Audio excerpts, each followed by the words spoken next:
donde puse la fórmula de gamma, observamos, ¿no?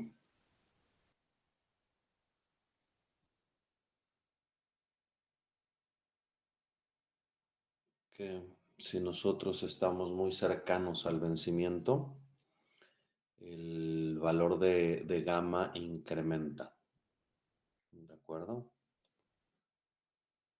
Entonces, si nosotros estamos muy cercanos a vencimiento, el valor de gamma es muy alto en términos absolutos y habíamos dicho que este se concentra o alcanza sus puntos más altos alrededor del correspondiente strike.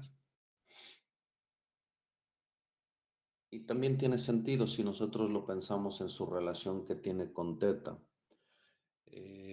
Acuérdense que habíamos descubierto que si nosotros realizábamos una gestión dinámica, de tal manera que nosotros de forma constante, todo el tiempo, a todo momento, íbamos replicando el valor del derivado con posiciones en el subyacente, si nosotros íbamos siguiendo el portafolio de la estrategia de cobertura de forma religiosa en cada punto del tiempo, de tal manera que la cantidad de subyacente por su precio igualaba el valor del derivado, entonces necesariamente teníamos que la teta y la gamma tenían que compensarse la una con la otra, ¿no? Y si lo pensamos desde esa perspectiva, habíamos dicho, ¿no? Oye, si nosotros estamos comprados en la opción, esto es muy importante, en este ejemplo que estoy analizando aquí, nosotros estamos comprados en la opción, pues habíamos visto, ¿no? Que si nosotros estamos comprados en una opción, entonces es obvio ver que la teta es negativa. ¿Por qué? Porque si nosotros estamos comprados en una opción tradicional, como en este ejemplo que a un mes compramos el derecho de poder comprar dólares a 18.40 cuando ahorita están a 18.20 y nosotros considerábamos un escenario donde nada se movía excepto del paso del tiempo, pues obviamente el valor de nuestra posición se iba deteriorando. Teníamos una teta negativa.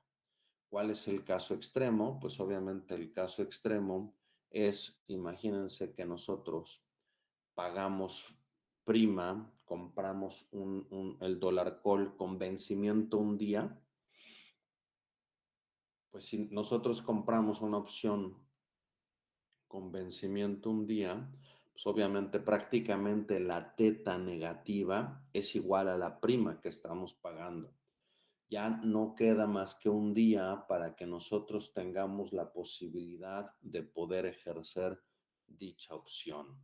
Entonces, es tan cercano el vencimiento que la teta también se vuelve máxima y eso nos dice, pues realmente tiene sentido con la gráfica que habíamos visto ayer de la gama, donde yo les decía que mientras más cercano fuera el vencimiento, más grande era la posición de gamma, ¿no? Recordábamos que en mi dibujo, la curva que está en color morado es el perfil de gamma cuando estamos cercanos al vencimiento. Si estuviéramos más alejados del vencimiento, el perfil de gamma está dado por la curva verde. Entonces, todo esto tiene sentido, está claro lo que acabo de decir, es claro cómo intuitivamente se observan esto. Ok, perfecto.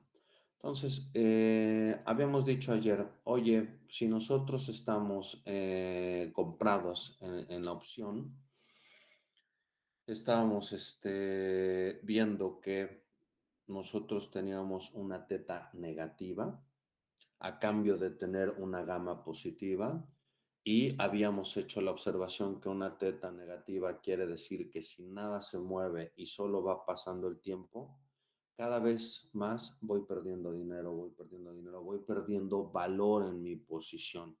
Entonces dicen, ¿cuál es el sentido de nosotros estar comprados en una opción si cada vez que yo me vaya a mi casa a dormir, regreso al otro día y nada se ha movido, las tasas no se han movido, el spot del tipo de cambio no se ha movido, la volatilidad no se ha movido, lo único que pasó es que fue que pasó el tiempo, no pasó la noche y resulta que mi portafolio vale menos.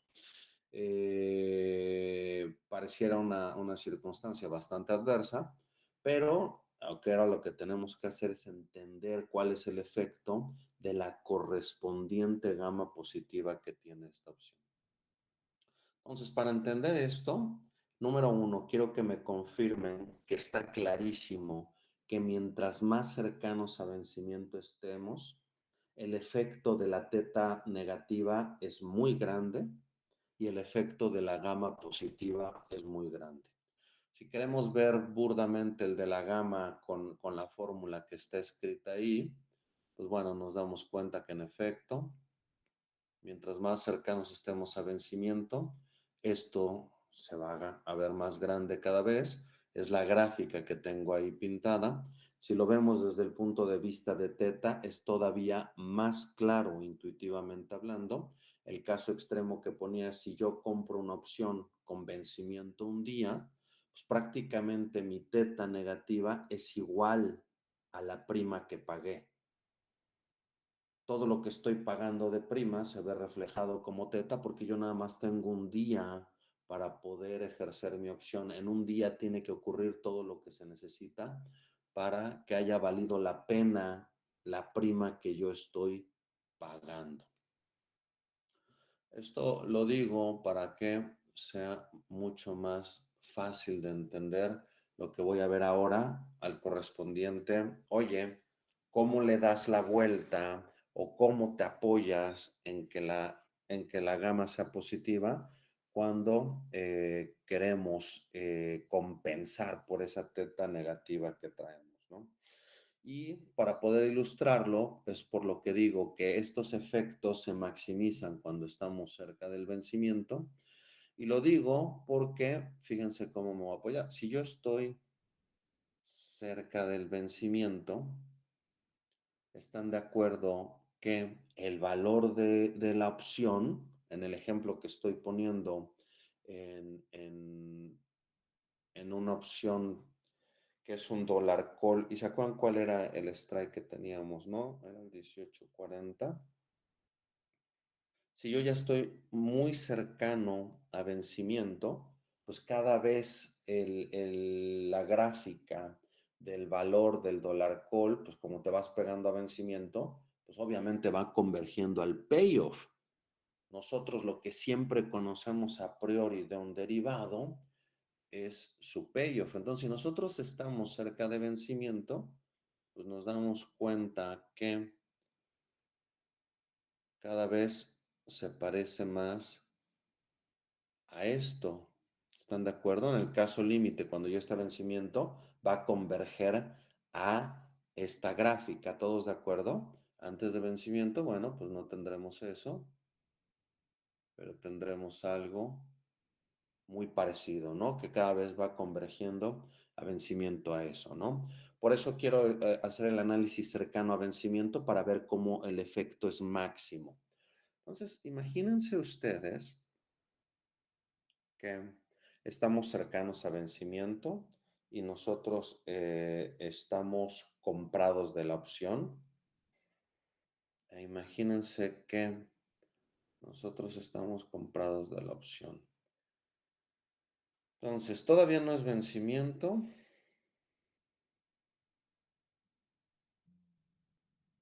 Pero imagínense que estamos aquí en un cierto nivel de tipo de cambio. Voy a borrar este 18.40 para que no me estorbe en el análisis. Pero imagínense que ya estamos cercanos al vencimiento, sabemos que el efecto es máximo. Imagínense que el tipo de cambio en ese día que estamos analizando, vamos a comenzar con un tipo de cambio que vemos en el día C1. Estoy parado en una fecha particular, pero llegan ustedes al mercado y ven que el tipo de cambio peso dólar está al nivel C1. Ah, perfecto. Entonces, punto número uno. ¿Cómo es mi delta? ¿Qué me indica ser mi delta? Acuérdense, súper importante que para que la teta y la gamma se compensen, ¿qué tiene que pasar? ¿Se acuerdan? Para que la teta y la gamma se compensen, nosotros tenemos que estar haciendo una gestión dinámica. Quiere decir que nosotros estamos continuamente operando la delta, continuamente estamos siguiendo la recomendación de la estrategia del portafolio de cobertura y estamos replicando continuamente el valor del derivado. Entonces, ¿qué pasa si yo estoy comprado en una opción del tipo call en tipo de cambio? ¿Cómo es mi delta? Negativa. Mi delta es negativa. ¿Qué quiere decir que sea negativa? Oye, si yo estoy comprado en la opción, ¿sale? En principio, desde el punto de vista del análisis que hemos hecho todo el curso, el que estaría haciendo la cobertura es el que nos vendió la opción, ¿están de acuerdo? Y él está enfrentando el que yo pueda venir a comprarle a vencimiento el dólar a 18.40, que es el precio pactado. Y entonces, como él enfrenta el que yo le pueda comprar el dólar, pues él tiene que irse construyendo su portafolio con cantidades de dólares. Y como bien observa Paulina, si nosotros ahora estamos haciendo replicar la posición que se tiene en el derivado, si en el derivado vas a comprar dólares, pues ¿qué vas a hacer en tu delta? Venderlos. Como se volvió más probable que compres los dólares, pues tu delta refleja que ahora tienes que vender más dólares.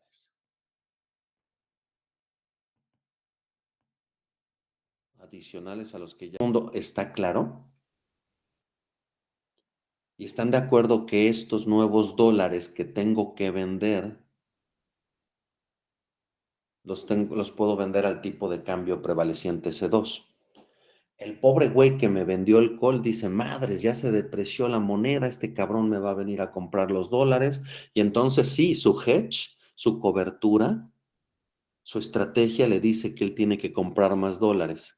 Y los dólares adicionales que tendría que comprar son al precio C2. Así como en ese ejemplo del árbol, cuando se hacía la cobertura, oye, pues el precio inicial estaba en 100, ¿se acuerdan? En el árbol, y decía que el alfa era un medio. Y luego el precio subía a 120. Y entonces, como se volvía más probable que tuviéramos que enfrentar el que nos vinieran a comprar, entonces eso se reflejaba en el alfa, en la delta, y subía 3/4. Y entonces nosotros ya traíamos un medio, teníamos que comprar un cuartito adicional, pero ese cuartito adicional lo comprábamos más caro, lo comprábamos al precio de 120. ¿Están de acuerdo? Solo por ir haciendo la liga con las cosas que ya hemos visto. Fíjense, y aquí luego imagínense que se pone peor todo y resulta que el tipo de cambio se deprecia todavía más a un nivel C3 y entonces tendría yo que vender aún más dólares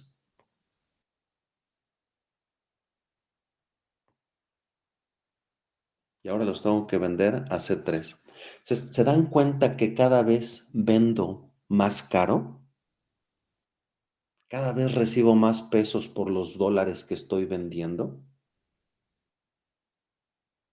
Ahora, después imagínense que sale una noticia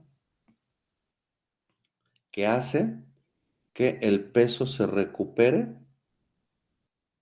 y se regresa a un nivel C4. Entonces, ¿qué me dice mi delta? Ah, pues como el tipo de cambio se regresó, ya no es tan probable a la opción como cuando el tipo de cambio estaba en el nivel C3. ¿Están de acuerdo? Entonces, como la probabilidad de ejercicio bajó, ya no es tan probable que yo compre los dólares, pues entonces mi estrategia de delta de cobertura lo refleja y dice, ya no tienes que estar tan vendido de dólares, vas a tener que recomprar parte de ellos, ¿no? Recomprar parte de los dólares, gran parte, ¿no? Recomprar gran parte de los dólares vendidos. ¿Y a qué nivel los tengo que recomprar? A C4, ¿cierto o no? ¿Hasta aquí vamos bien? Y es aquí donde se ve claramente el efecto de la gama positiva. La gama positiva quiere decir que cuando yo tengo que vender, cada vez vendo más caro. Y cuando tengo que recomprar, recompro barato. Y si se dan cuenta, si el mercado este día cerrara a C4, yo intradía me metí dinero porque estuve vendiendo dólares hasta el nivel C3 y luego tuve que recomprar los más baratos y ese flujo de dinero a mi favor quedó dentro de mí a consecuencia de haber hecho la estrategia dinámica de replicado. ¿Queda claro cómo funciona la gama positiva? Es una maravilla. Todo el mundo decía, no, puta, qué hueva tener teta negativa porque te vas a dormir y amaneces al otro día con menos valor en tu portafolio. Sí, pero a cambio tienes gama positiva, que quiere decir que si el mercado se mueve, tú vas a ser varo sí o sí si sigues tu estrategia dinámica de replicado. Porque tener gama positiva quiere decir cada vez vender más caro y cuando necesitas comprar, lo haces a niveles más baratos. ¿Está clarísimo?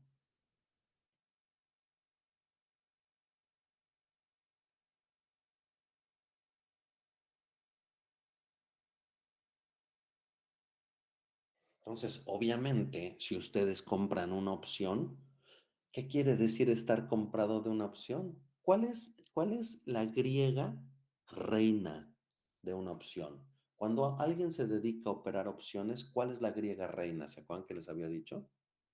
Vega, La vega, perfecto. ¿Y qué era la vega, Paulina? Era el cambio en valor a cambios en sigma, ¿no? sí. Pues es obvio, a nosotros, cuando nosotros operamos un libro de volatilidad, un libro de opciones, pues en el fondo lo que nos encanta es que todo se mueva. Eso quiere decir que sea un libro de volatilidad, que nos encanta que haya volatilidad. ¿Qué quiere decir que haya volatilidad? Quiere decir que la desviación estándar nos ayuda a que las cosas se muevan. Y entonces aquí tiene todo el sentido. Si tú estás comprado en una opción, quieres que las cosas se muevan cabrón para poder explotar la gama positiva y darle la vuelta a la teta negativa. Y entonces, aquí viene un concepto sumamente importante. ¿De dónde chingados sale en la vida real la sigma? Ustedes, pues, si están en un examen, saben de dónde sale la sigma. Me la invento yo y la pongo en el examen y les digo, usen sigma igual a 20%. Está claro, ¿no? Pero en la vida real, ¿de dónde sale la sigma?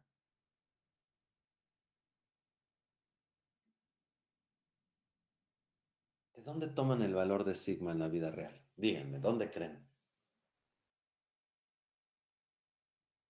De los cambios en los precios históricos, Ok, ok, ok, ok.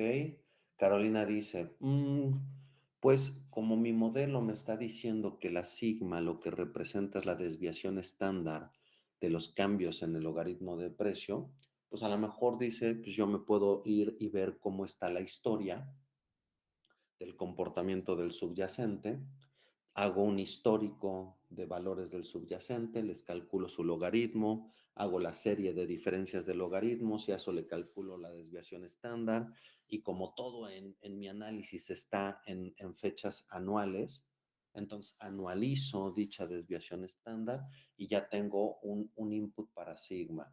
Esa es una idea razonable, buena, bastante intuitiva, Carolina. Ahí el problema es, oye, está bien. Si no tienes otra cosa, dices, pues ¿de dónde lo saco? Híjole, pues como no sé de dónde sacarlo, pues a lo mejor puedo inventarme el número. Pero pues, si me lo invento y me equivoco, pues a lo mejor puedo estar subestimando la prima o sobreestimando la prima, ¿no? Y en cualquier caso es un peligro. Tú dices, no, no, no, no, vamos a ver cómo ha sido el comportamiento histórico del precio del subyacente. Me construyo una serie de tiempo de estos históricos. Tengo observaciones diarias del tipo de cambio peso dólar. Entonces voy recopilando de forma diaria el fixing de Banjico, el valor oficial del tipo de cambio cada día que publica Banco de México, lo voy historizando, calculo los logaritmos, me hago una nueva serie de la diferencia de logaritmos, le calculo la desviación estándar, pero pues como son observaciones diarias y yo en mi análisis todo lo tengo en términos anuales, pues para anualizarlo multiplico por raíz de 252. Y todo el mundo va a decir, mierda, ¿por qué raíz de 252? ¿De dónde carajo sacó eso? Ya que duerma el pobre güey, ¿no? Ya está hablando pura locura. No, pues lo que pasa es que nosotros sabemos en nuestro modelo que nuestra varianza es del tipo sigma cuadrada t, ¿cierto o no? Y entonces la desviación estándar es del tipo sigma raíz de tiempo. Y pues como yo nada más trabajo de lunes a viernes y los días hábiles en un año son 252, por eso para anualizar es que multiplicamos por raíz de 252. ¿Está claro lo que acabo de decir? Entonces todo tiene sentido, ¿no? Y entonces eso es lo que haría Caro. Ahí el peligro, Carolina, es, oye, ¿cuántos datos utilizas hacia atrás?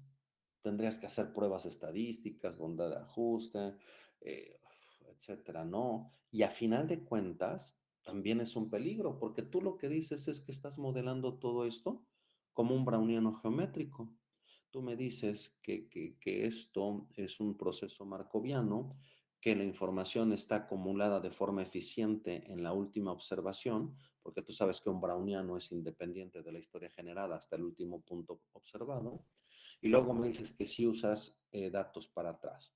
Y yo estoy de acuerdo contigo. Si no tienes de otra, está bien, pero tenemos el peligro de saber cuántos datos y de saber que esa bol está mirando hacia el pasado y la bol que a ti te interesa está mirando hacia el futuro.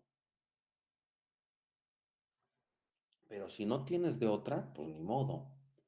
Lo que ocurre en la vida real es, como todo en este mundo, pues vas. Y a final de cuentas, ¿qué pasa si ustedes le venden? Imagínense que nosotros que compramos este dólar call, lo compramos porque necesitamos comprar maquinaria. Imagínense que nosotros necesitamos comprar maquinaria y para esto, dentro de un mes, tenemos que desembolsar dólares para comprar.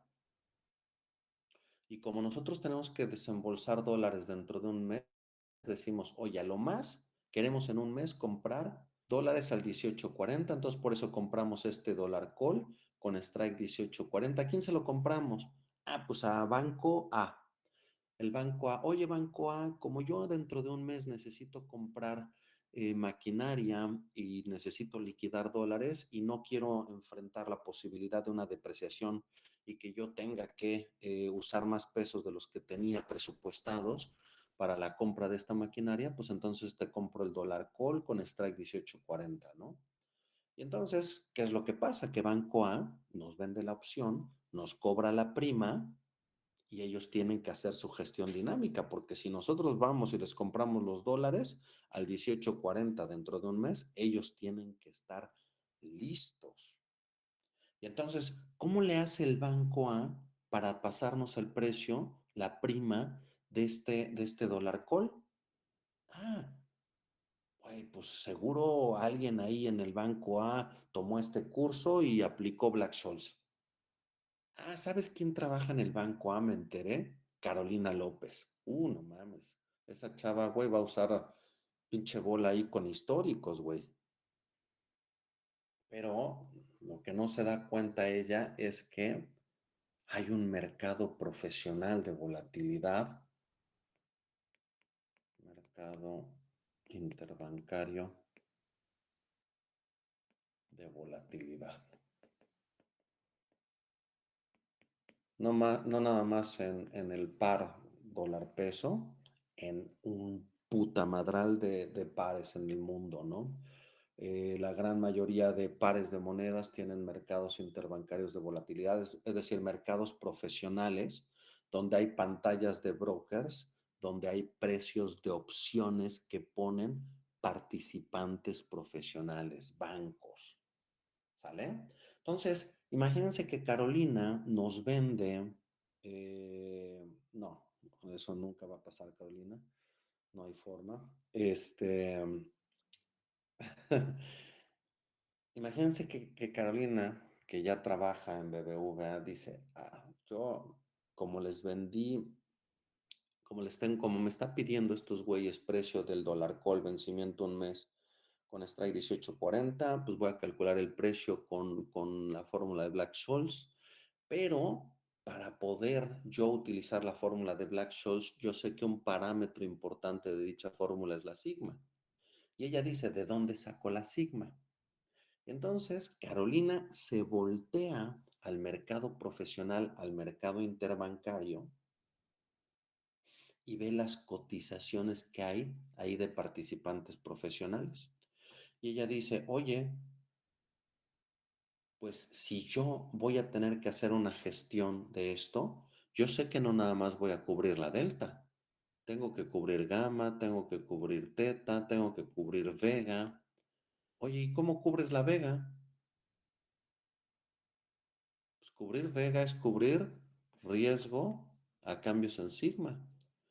Pues cubrir vega quiere decir que ella, si nos está vendiendo el dólar call a nosotros, va a hacer lo posible por salir a comprarlo con contrapartes profesionales, con otros bancos, con Santander o con Banorte o con BNP Paribas o con Goldman Sachs o con Morgan Stanley o con JP Morgan o con quien sea que esté operando opciones de dólar peso, que han de ser muchísimos bancos.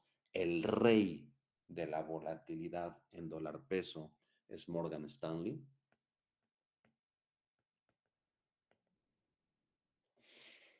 Y entonces, esta Caro voltea a ese mercado y se da cuenta que hay opciones a un mes. Y ella dice, pues yo puedo ver el precio en mercado de esa opción y pues si ese precio yo utilizo un Black-Scholes, yo puedo descubrir cuál es la sigma en particular que tengo que meter en mi Black-Scholes de tal manera que yo recupero el precio de mercado. Y entonces eso es lo que yo voy a conocer como la volatilidad implícita. ¿Qué es la volatilidad implícita? Es el nivel de sigma a usar en Black-Scholes tal que recupero el precio de mercado, el precio que observo en el mercado profesional de opciones de volatilidad de tipo del dólar peso. ¿Está claro el concepto de volatilidad implícita? Yo voy al mercado, veo precios de opciones y me fijo cuál es la sigma que recupera el precio y esa sigma le llamo volatilidad implícita y pues obviamente esta sigma será la adecuada que yo use para evaluar la opción que le voy a vender a estos changos. ¿Por qué? ¿Por qué esa sigma es la buena? Pues porque si yo le vendo, yo Carolina BBVA, a estos changos que están en este salón, les vendo el dólar call con strike 18.40, vencimiento un mes, yo voy a querer cubrir mi posición. Si les vendí a ellos, voy a querer comprar. ¿Y dónde voy a comprar? Pues en el mercado interbancario. Y entonces el mercado interbancario es el que tiene la información correcta acerca de la sigma a utilizar. ¿Está claro el concepto que acabo de explicar? Es extremadamente importante.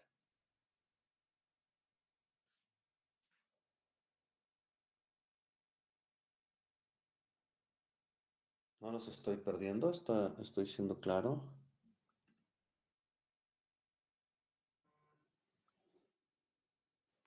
Ok, perfecto.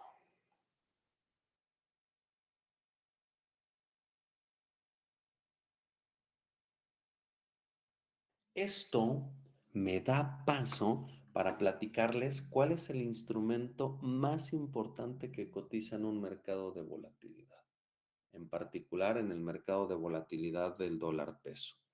Y el instrumento más importante que cotiza en un mercado de volatilidad se llama straddle.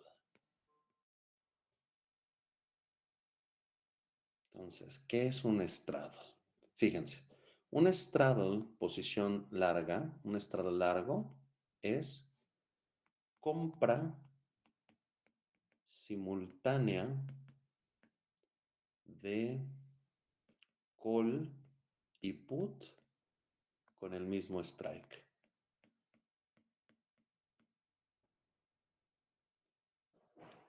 Excelente observación, Jorge Luis. Es correcto. El precio de mercado depende exclusivamente de oferta y demanda. Hay una serie de traders profesionales de los bancos en que ellos están poniendo sus posturas de compra y de venta de opciones de acuerdo a la perspectiva económica que ellos tengan, lo que creen que va a pasar con el par peso dólar, si ellos creen que la volatilidad, y a ver, y ahí qué bueno que mencionas esto, porque entonces hay que ser justos con la pobre Carolina, que está ahí sentada solita en BBVA haciendo bol de tipo de cambio. ¿Cuál es la relación entre la volatilidad implícita y aquella volatilidad que ella propuso? Que ella lo que propuso fue una volatilidad histórica versus volatilidad no histórica, le voy a llamar volatilidad realizada, porque esta es la volatilidad real que ha realizado el subyacente, porque ella dice, pues el subyacente se ha comportado así, y la desviación estándar que ha exhibido es la que ella calculó. Y entonces, imagínense que ella dice, ah, no mames, la volatilidad a un mes que yo calculé con los históricos resultó que me dio una volatilidad del 11%. Y luego yo volteo al mercado profesional, veo los precios y veo que la volatilidad implícita en esos precios es del 13%. Y entonces Carolina, como es toda una mercenaria, como dice, yo vengo aquí a arbitrar el puto mercado, dice, ah, cabrón, a mí se me hace que la volatilidad que cotiza en mercado, que es la real, es la que puede operar ella, está muy alta. Porque pues yo por más que me echo para atrás y hago análisis estadístico, pues me doy cuenta que esa madre, pinche tipo de cambio peso dólar, pues sí se mueve un chingo, pero a un mes no realiza más de 11% de volatilidad. Qué bueno que hiciste esa pregunta, fíjate, Jorge Luis. Porque entonces, ¿cuál sería la decisión? ¿Qué creen que tendría que decidir Carolina si ella hiciera esta observación? Ella dice, pues a lo mejor aquí hay una oportunidad. A lo mejor lo que yo observo en mercado está muy caro. ¿Y ella qué se le antojaría hacer en mercado? ¿Vender o comprar opciones?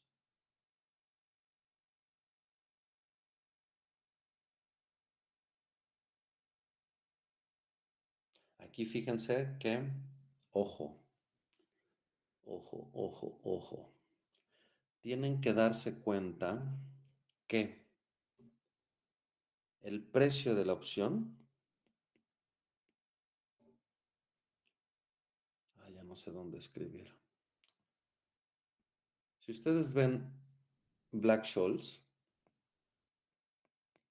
Black-Scholes como función de sigma es creciente. Es decir, si ustedes están comprados en una opción, y aquí debería de ser intuitivamente obvio, ¿cómo es la vega de una posición comprada de una opción? Sé que estoy hablando de todo al mismo tiempo, pero créanme que todo está ligado internamente. Pero díganme algo, volvamos al ejemplo.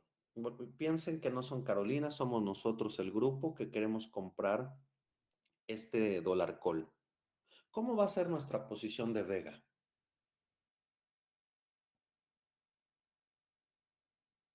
Nosotros compramos el dólar call, ¿están de acuerdo? Y lo compramos hoy cuando el tipo de cambio está al 18.20 para que en un mes podamos ejercerlo si el tipo de cambio termina al menos en 18.40, si no es que arriba. Entonces, ¿qué nos conviene? ¿Que el tipo de cambio supere el 18.40 dentro de un mes o que no se mueva? Que lo superen. Que se mueva un chingo. ¿Y qué es lo que mueve las cosas? Pues mientras más desviación estándar haya, más probabilidad de que ejerzamos, ¿cierto o no? Y entonces, exacto, nosotros nos conviene que la volatilidad suba y entonces nuestra vega es positiva. Recuerden que la vega es la derivada respecto de sigma. Entonces queremos que la derivada, la variable respecto a la cual derivamos y el valor de la opción vayan en la misma dirección para que la derivada sea positiva. Si sube sigma, sube el valor. Y entonces estamos con vega positiva. Y entonces Carolina, que nos vende la opción, ¿cómo es su vega? Negativa. Porque ella, si el parámetro sigma aumenta, no le conviene porque se vuelve más probable que le vengamos a ejercer el derecho de comprarle los dólares. Y entonces su posición de ella pierde. Ella está corta de vega, nosotros estamos largos de vega. Nosotros estamos comprados en la opción, tenemos vega positiva. Ella está vendida en la opción, tiene vega negativa. ¿Vamos hasta aquí?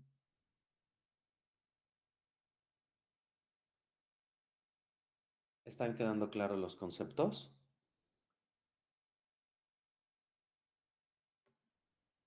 Bueno, y entonces, pues regreso a todas las madres que estaba hablando. Imagínense que ella, Carolina, dice, no mames, pues ahorita atiendo a estos güeyes que me pidieron el dólar cola vencimiento un mes, me acabo de dar cuenta de otra cosa, les digo, a ver, espérense, güey, ahorita les paso precio, porque me acabo de dar cuenta que según mi análisis con históricos, la volatilidad realizada del tipo del spot del dólar peso en los últimos tiempos, en un mes, en ventanas, para considerar la vol realizada de un mes, me da 11%, pero yo volteo al mercado, veo los precios que están poniendo los participantes profesionales y me doy cuenta que la volatilidad implícita es 13.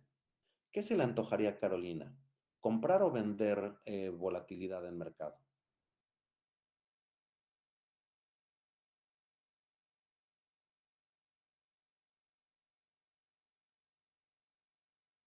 Comprar. ¿Te gusta comprar a 13%? Ya me confundí. ¿Cuál es la que está más cara? Acuérdate, Caro, que de vez en cuando tienes que ir con tu mamá al tianguis, al mercado, y tu mamá te va a enseñar que compres barato y vendas caro. ¿Cierto o no? Es el problema de su generación, que no acompaña a su mamá a hacer el súper.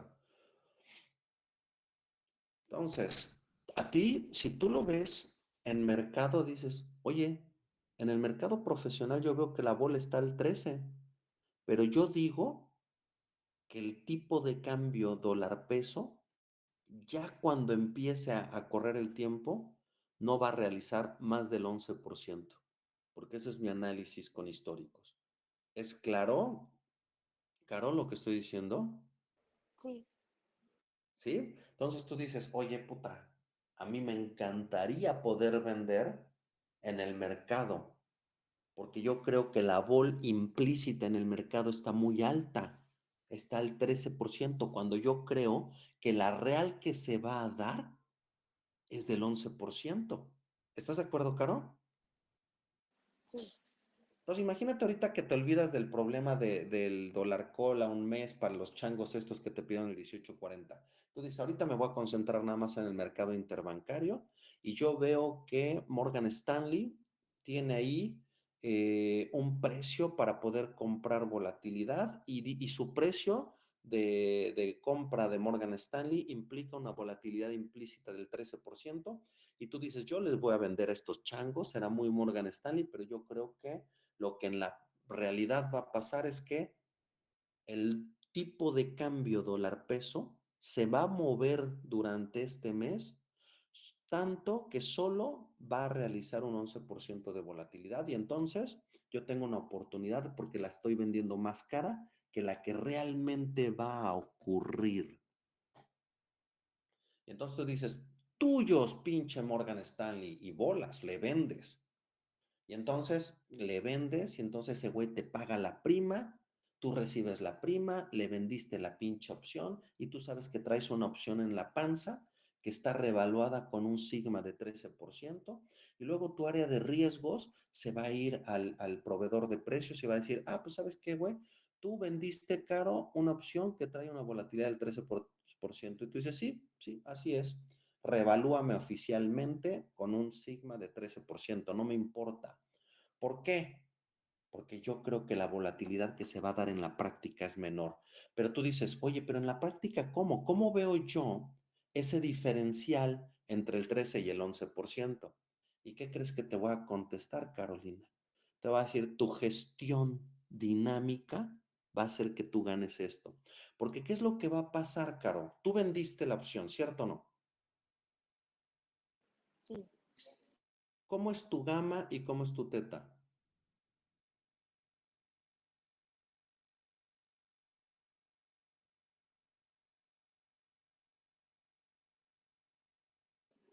Gama alguna.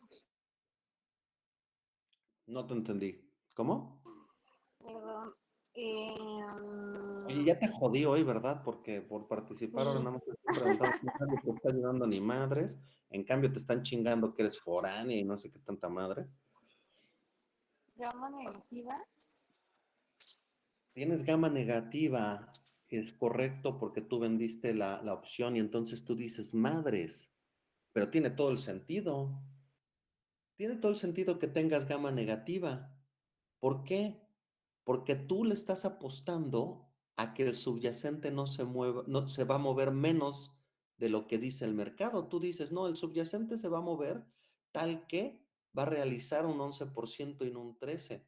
Tú estás apostando a que no se mueva tanto y por lo tanto no tengas que sufrir tanto la gama negativa, porque la gama negativa es al revés de lo que vimos aquí en esta pantalla. Gama negativa quiere decir que cada vez que sube, tienes que comprar más caro y cada vez que baja tienes que vender más barato. Vas en contra del mercado. A mí me gusta explicar la gama negativa como chile de subida y chile de bajada. Porque si tú tienes gama negativa, entonces sube el precio y tu gestión dinámica te obliga a comprar.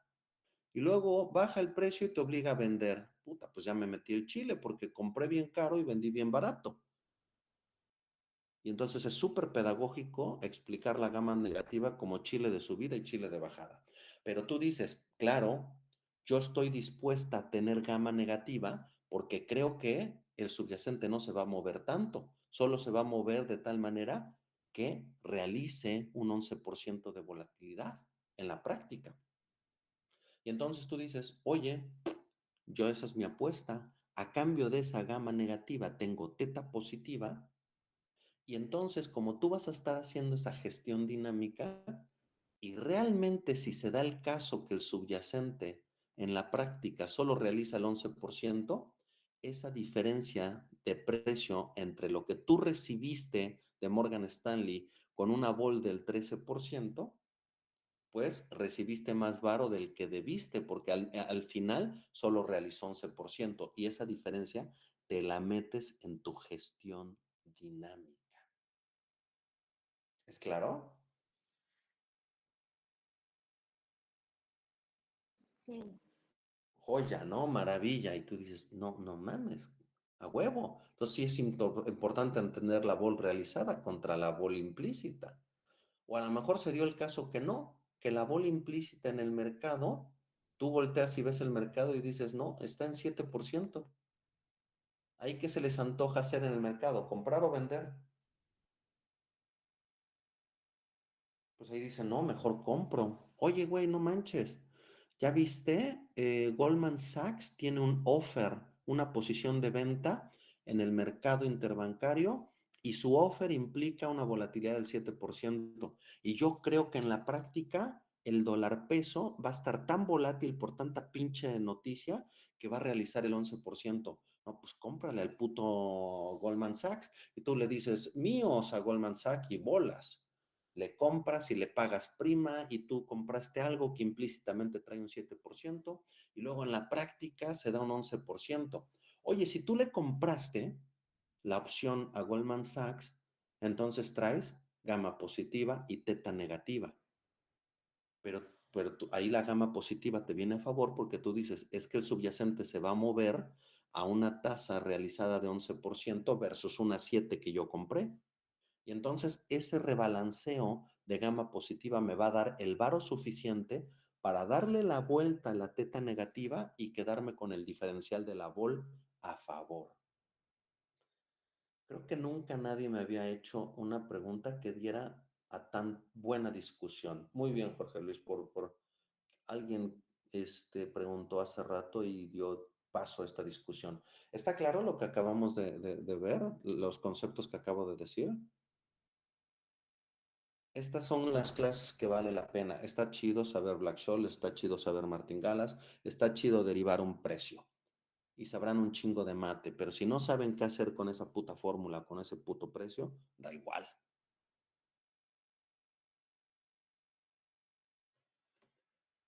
Entonces, ahora sí, ay, ya mames, ya me quedan 4 minutos. ¿Cuál es el instrumento rey en el mercado de volatilidad? El straddle. El straddle, si estamos largos en el straddle, es la compra simultánea de call y put con el mismo strike.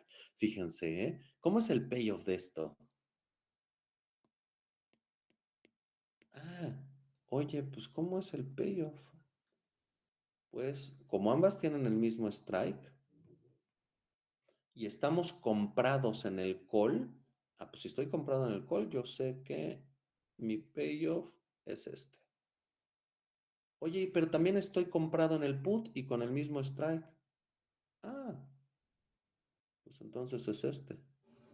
Entonces, ¿está claro que este es el payoff del estrado largo? El straddle, es un deal de vega pura, de volatilidad pura. Aquí si se dan cuenta, ¿qué quiere decir estar largo en un straddle? Esto, lo único que les importa es que el subyacente se mueva, porque se puede mover para arriba o para abajo, de todos modos ganan. Aquí la apuesta es por volatilidad, no me importa para dónde. Es claro que un estrado largo me va a dar una posición relevante de vega positiva. Vega positiva relevante. Para donde se mueva el pinche subyacente, me va a dar varo. ¿Y qué sería un straddle corto? Obviamente, pues la venta simultánea de call y put con el mismo strike. Ah, ok. Entonces, ¿dónde quedó mi rojo? Pues aquí, obviamente, si este es el strike común del call y del put, pues estar corto en el call, pues tengo esta posición. Y estar corto en el put, pues tengo esto. Y entonces ese es el payoff, ¿no? Entonces, si yo estoy corto en el straddle, tengo una vega negativa relevante. Aquí, obviamente, ¿quién vendería un straddle?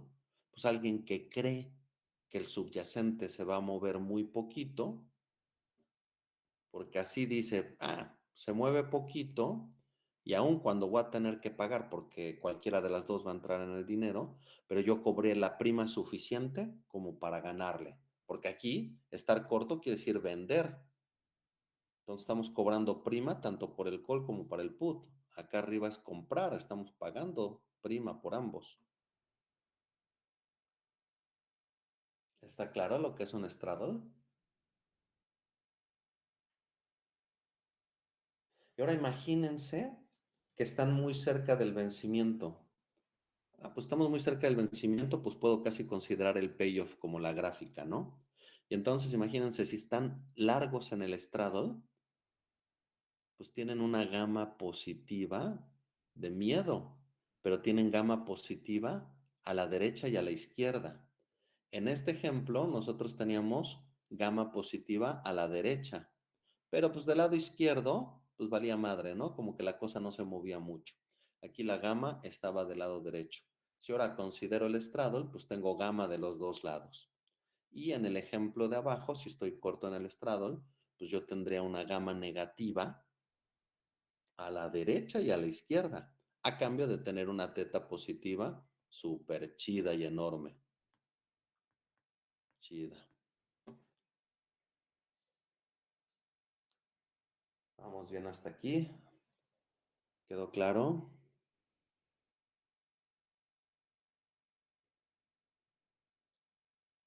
¿Vamos bien con estos temas? Ya tienen las sesiones teóricas en el Classroom. Por favor, estudien mucho porque les van a dejar ya tarea, encaminados a tener examen muy pronto. De hecho, rápido les quito un minuto. Les había dicho que a lo mejor el ideal sería tener examen el 11 de noviembre. ¿De acuerdo? Para que se lo apunten. Los voy a presionar para que les dejen la tarea ya, para que practican. Ok. Entonces, yo creo que tenemos clase hasta el día lunes. El lunes tenemos que concluir con esto. Vamos a hablar voy a continuar con esto del straddle porque es muy importante. Voy a hablar del straddle del dólar peso. Voy a hablar del risk reversal del dólar peso y del butterfly del dólar peso y cómo con eso se puede construir una superficie de volatilidad. Con eso terminaríamos la parte de tipo de cambio y comenzaríamos una parte que casi nunca se ve en un curso de derivados, pero que se debería, que ahora vamos a ver lo que tiene que ver con tasas de interés. Ahora vamos a considerar que el riesgo proviene de las tasas de interés y vamos a ver instrumentos en tasa de interés, vamos a ver el Forward Rate Agreement, vamos a ver swaps de tasas de interés y vamos a ver opciones sobre tasas de interés. Eso entonces lo comenzaríamos la siguiente semana. Nos escuchamos el lunes. ¿Alguna duda? Vamos bien hasta aquí. Creo que este par de clases últimas estuvieron muy bien para entender los conceptos y afianzar, ¿no? ¿De qué estamos hablando, no?